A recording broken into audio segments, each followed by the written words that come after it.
유벤자스. 안녕하세요, 유벤자스입니다.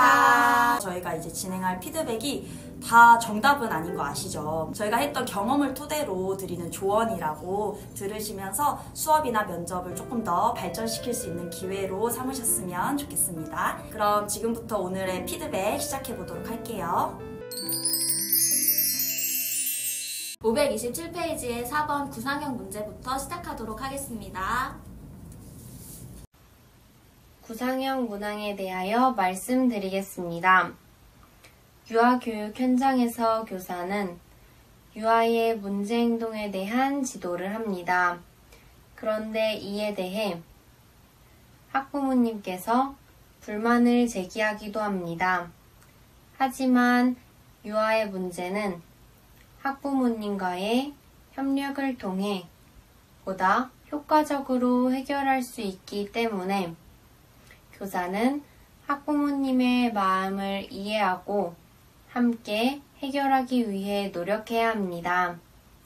이에 교사의 문제행동 지도에 대해 불만을 갖는 학부모님과의 상담 절차에 대해 말씀드리겠습니다.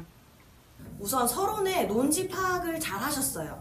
저희가 이제 문제를 낼 때는 그냥 유아의 다양한 문제와 관련해서 학부모 항의가 들어올 수도 있다 이렇게 문제를 냈지만 실제 문제에서는 아마 조금 더 구체적인 상황이 제시가 될 거예요. 선생님이 얘기하신 것처럼 문제행동 지도에 대한 불만이 있을 수도 있고 아니면 뭐 학급에 있는 다른 유아, 공격적인 유아 때문에 또 항의를 하는 부모가 있을 수도 있고 이런 식으로 좀 구체적인 상황이 있을 수 있는데 이 문제에서는 어쨌든 이런 문제들에 적용할 수 있는 이런 학부모들이 항의를 했을 때 전반적으로 어떤 답변들을 할 수 있는지를 생각해 보시라고 낸 문제였어요. 근데 선생님께서 딱 그 범위를 좁혀가지고 교사의 문제 행동 지도에 대해서 불만을 얘기했을 때 어떻게 상담하고 대처할 것인지 이런 것들을 얘기해 주셔서 일단 논지 파악도 잘 하셨고 대답도 일반적인 이제 학부모 상담 절차에 맞게 잘 대답을 하셨어요.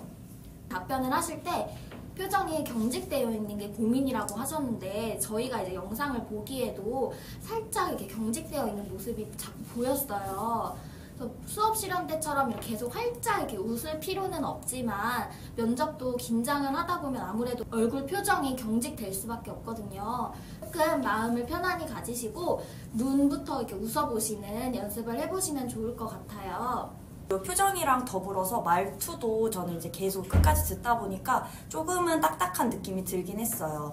말을 천천히 그리고 또박또박 하려는 의도에서 그런 말투가 나온 것 같은데 말을 천천히 또박또박 하되 단어와 단어가 이어질 수 있도록 자연스럽게 말하는 연습도 조금은 해보시면 좋을 것 같습니다. 말투가 조금 이렇게 느리신 편이기는 하지만 그래도 이게 차분해 보이기는 하더라고요.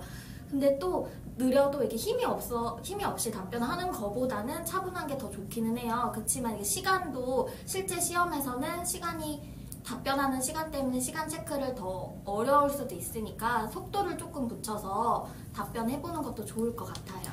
그리고 조금의 팁을 드리자면 일단 좀 초반에 미소를 보이시면 이게 초반 이미지가 딱 인상에 딱 남거든요. 그래서 초반에 조금 미소를 지으면서 대답을 하시고 좀 나중에 되면 사실 조금 경직되더라도 그 초반 이미지가 기억에 남기 때문에 좀 초반에 좀 미소를 지어보자, 서론을 얘기할 때 미소를 지어보자 라고 생각하시면 좋을 것 같고요.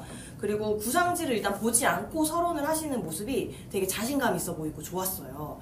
그래서 다른 분들도 이게 초반에 버벅거리면 약간 기대치가 낮아지거든요. 그래서 약간 초반에 이미지가 되게 중요하다라는 거 생각해 주시면 좋을 것 같고 그 다음에 선생님이 또 시선 분배에 대해서 고민을 또 하셨었는데 그 시선 분배하는 시간은 되게 적절했어요. 근데 이제 다만 조금 조심하셔야 되는 부분이 이제 분배를 하면서 약간 끄덕끄덕 대답하시는 게 있긴 해요. 저도 약간 그랬었거든요. 그래서 그게 습관처럼 나오는데 이렇게 말을 하면서 좀 고쳐보려고 노력을 좀 해보시면 좋을 것 같아요. 이렇게 딱 머리를 고정시켜 놓고 말하는, 답변하는 연습을 해보시면 좋을 것 같습니다. 첫째, 학부모님의 마음을 공감하고 경청하겠습니다. 교사의 문제행동 지도에 대한 학부모님의 생각과 감정을 듣겠습니다. 그리고 어떤 부분에서 불만을 갖고 계신지 파악하겠습니다. 또한 교사의 이야기를 듣고 놀라고 속상하셨을 부모의 마음을 이해하는 말을 전달하겠습니다. 이를 통해 학부모님께서는 자신의 마음을 이해받는다는 느낌을 받을 수 있으며 부정적 감정을 감소하고 순화시킬 수 있습니다. 그리고 첫 번째 이제 답변으로 경청과 공감으로 답변을 하셨는데 학부모의 민원, 불만 사항이 문제로 나왔을 때는 가장 먼저 해야 되는 게 이렇게 학부모의 마음에 대한 공감과 경청이에요. 그래서 지금 이렇게 첫 번째 답변으로 하신 걸 아주 잘 하셨어요. 그리고 저희가 2강에서 알려드린 것처럼 주장, 구현, 효과 이렇게 딱 깔끔하게 너무 적용을 잘 하셨어요. 그래서 주장이 뭔지, 이에 대한 설명이 또 뭔지, 효과는 뭔지 이런 게 잘 들렸어요. 이런 면접 틀을 되게 잘 적용하셨고 깔끔하게 들렸습니다.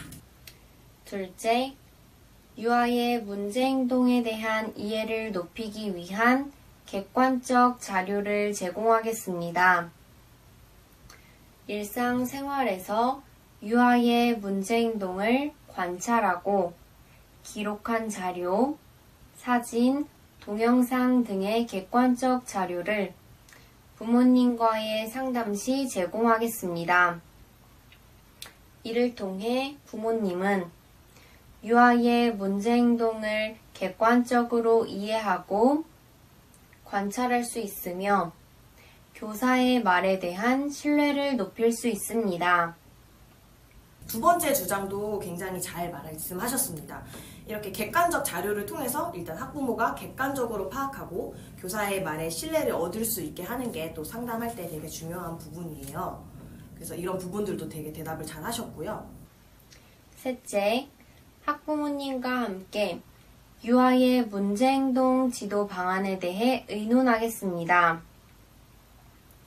유치원에서는 유아의 문제행동에 대해 어떻게 지도하고 있는지 말씀드리고 가정에서 유아의 생활 모습에 대해 여쭤보겠습니다.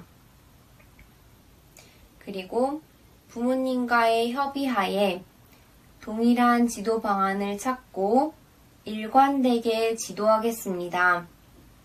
이를 통해 교사와 부모의 지도로 인한 유아의 문제행동 지도에 대한 혼란을 감소시킬 수 있습니다. 또한 지도의 효과를 높일 수 있습니다. 넷째, 문제행동 지도에 대한 책임감을 보여드리겠습니다. 부모님께 도움이 필요한 사항에 대해 여쭤보고 앞으로도 지속적으로 부모님과 함께 소통할 것이며 꾸준히 유아의 문제 행동을 지도할 것임을 약속드리겠습니다. 이를 통해 부모님께서는 교사의 문제 행동 지도에 대해 불만을 갖는 것이 아니라 신뢰를 갖고 부모와 교사는 협력적 관계를 형성할 수 있을 것입니다.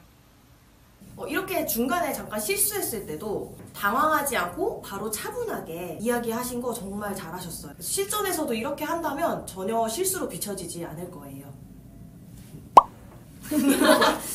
그리고 마지막 답변까지 봤을 때 전체적으로 보면은 신뢰로 이어지더라고요. 그래서 학부모가 교사에 대한 불만을 이야기하고 유치원에 대해서 불만을 이야기했을 때는 이렇게 신뢰 회복으로 풀어나가는 것이 좋을 것 같아요. 이처럼 적극적인 자세로 부모님의 마음을 이해하고 경청하며 유아의 문제행동 지도를 통해 유아의 긍정적인 성장 발달을 돕는 교사가 되겠습니다. 이상입니다. 그래서 결론까지 일단 아주 깔끔하게 대답을 잘 하셨어요.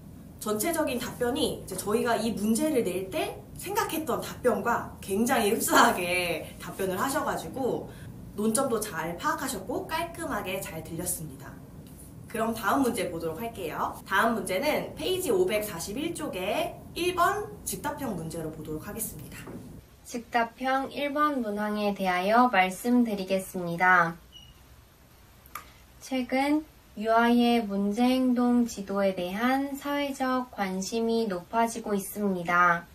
더불어 교사의 역할 또한 중요시되고 있습니다. 이에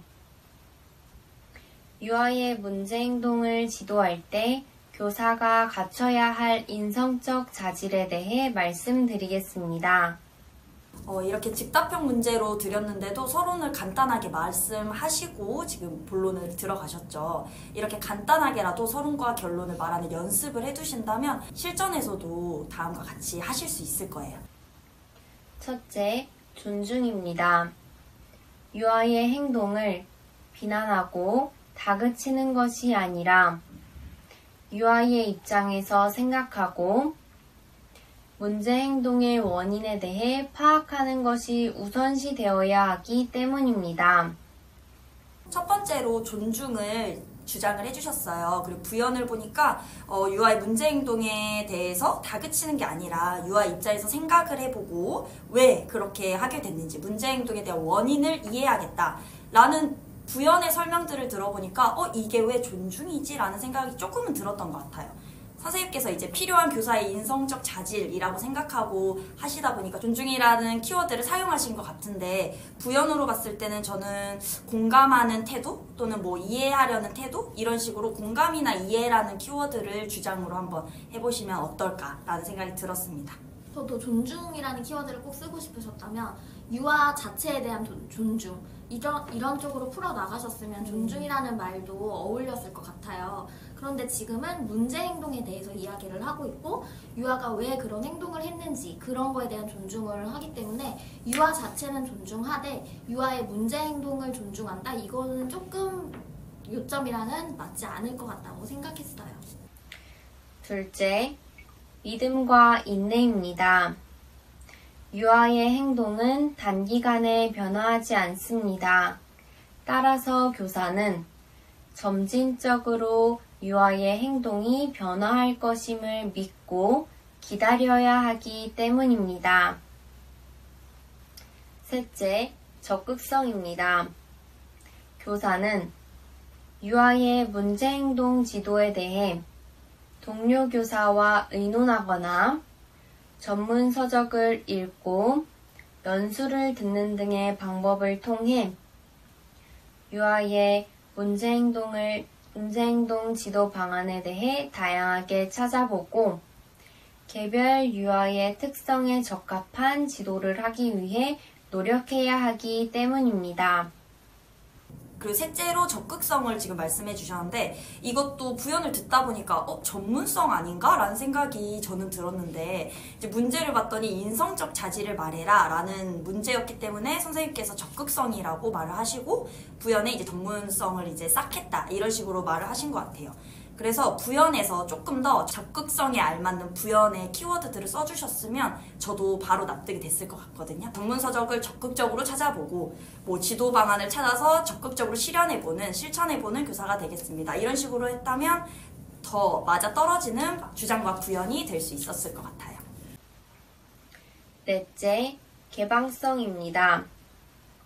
교사는 자신의 지도 방안에 대한 학부모, 동료 교사의 비판과 조언을 개방적으로 수용하고 개선하기 위해 노력해야 하기 때문입니다. 다섯째, 책임감입니다. 유아의 문제행동 지도는 일회적으로 끝나는 것이 아니라 개별 유아의 특성에 적합했는지 등에 대해 끊임없이 되돌아보고 개선하기 위해 노력해야 하기 때문입니다. 이처럼 교사는 사명감과 책임감을 갖고 유아의 문제 행동을 해결하기 위해 노력해야 합니다. 이상입니다. 이렇게 5가지 말씀 잘 해주셨고요. 저는 이제 개인적으로 문제행동 유아를 지도할 때 빠질 수 없는 거 뭐가 있을까요? 그럼요. 네. 가정과 연계해서 협력해서 아이를 지도하는 방법이겠죠. 그래서 인성적 자질이었으니까 뭐 5째 협력입니다 라고 해서 가정과의 연계 지도를 했을 때 문제 행동을 가장 효과적으로 지도할 수 있습니다 와 같은 부연을 달아서 말씀을 하셔도 좋았을 것 같습니다. 그리고 저희가 강의에서 말씀드렸던 것처럼 그 유아에 대한 뭐 배려, 가정에 대한 배려 뭐 이런 식으로 얘기한다면 그 각자의 가정마다 유아마다 그런 개인적인 상황이 있을 수 있으므로 그거에 대한 뭐 배려를 하겠다 이런 식의 답변도 괜찮을 것 같아요. 그래서 선생님께서 강의를 되게 잘 들으신 것 같아요. 저희가 2강에서 이제 유니쌤께서 말씀해 주셨던 그 면접들을 굉장히 잘 적용하신 케이스라고 생각이 들고요. 그리고 이제 부연 설명도 함께 되게 잘 말씀하셨어요. 그리고 어떻게 보면 지금 답변하신 것 중에서 2번과 5번이 잘못 들으면 겹치게 들릴 수도 있는데 그 부연 설명에서 초점을 다르게 두셔가지고 다른 측면으로 들렸고 또 2번과 5번으로 멀리 떨어뜨려서 답변하신 것도 굉장히 잘하셨다라고 생각이 들었습니다. 지금 이분은 평가원 출제 지역이신데요. 특히 평가원에서는 뭐 특정 지역의 시책을 낼 수가 없잖아요. 그래서 지금 이 문제처럼 교사의 인성적 자질 이런 문제들이 굉장히 많이 출제가 돼요. 다른 지역에서도 교사의 인성적 자질에 관한 문제를 정리해두면 물론 좋지만 이분처럼 평가원 출제 지역이라면 필수로 꼭 정리를 해두시면 좋을 것 같고요. 문제의 난이도를 높이려면 이렇게 가지수를 늘릴 수밖에 없거든요. 그래서 이렇게 지금 이분처럼 중복되지 않게 연습을 하고 답변하는 게 굉장히 중요해요. 그래서 미리 어떤 인성적 자질이 있는지, 어떻게 답변하고 어떻게 부연을 할 수 있는지 정리해두시면 좋아요. 그리고 이제 선생님께서 구상을 하실 때 어떤 점들이 어려웠는지를 저희가 여쭤봤었는데 답변에 혹시 주관적인 부분이 많이 들어있지는 않은지 객관적으로 어떻게 답변을 해야 하는지가 어려웠다고 말씀하셨는데 굉장히 객관적으로 대답을 잘하셨어요. 그래서 뭐 이 부분은 저희가 따로 말씀드릴 게 없을 것 같고 키워드를 암기해서 답변하는 것도 어려웠다. 어느 정도의 키워드가 들어가야 되는지도 궁금했다라고 하시는데 지금처럼 하시면 됩니다. 네, 지금처럼 하시면 되고 그 다음에 웃으면서 대답하는 게 진짜 어려워요. 저희도 면접할 때 이런 고민들 다 똑같이 했었어요. 그래서 아까처럼 꿀팁 드렸던 것처럼 좀 초반에 면접할 때는 초반에 좀 미소를 짓는 모습을 보여드리면 너무 잘하실 것 같아요. 선생님 지금 너무 답변도 훌륭하시고 깔끔 논리정연하게 잘 들리거든요. 그래서 지금처럼 하시면 될 것 같습니다. 아직 초반일 텐데 끝까지 지금처럼만 열심히 하셔서 꼭 좋은 소식 들려주세요. 기다리고 있을게요. 수고하셨습니다.